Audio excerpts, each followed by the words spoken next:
One death can cut a family check fast, and honestly, most people miss that. I think the real shock is that survivor benefits are not automatic in every case. Here's the problem: the rules change by age, relation, and even the worker's record. About 5.8 million people get survivor benefits right now, and that matters.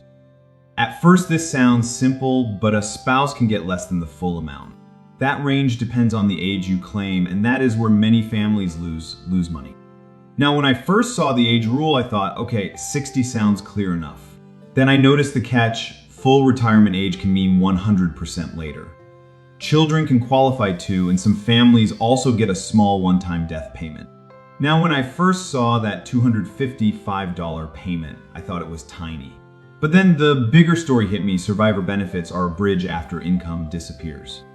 The strongest case is for widows and widowers, who make up about 2/3 of recipients. And if the survivor has a child under 16, the payment rules can change again. That is the part people miss, because one file date can shape years of income ahead. Social Security even says survivor children and widowed parents still add up to millions. And when you zoom out, Social Security remains a core safety net for older adults too. I think that is why timing matters more than emotion when the worker passes away.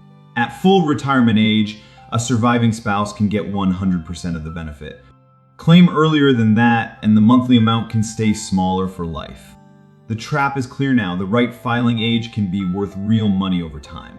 Also, a spouse who remarries too early can change the path, and that surprises people. So this is not just a death benefit story, it is a monthly income story. The real lesson is not fear, it is clarity. One form can protect a lot more. When I first looked at this, I thought it was a narrow rule, but it is not. It reaches widows, widowers, children, and some parents in one quiet system. And the part that sticks with me is this: the rules reward timing, not guesswork. Like and subscribe, and stay tuned, because the hidden rules are where money shifts.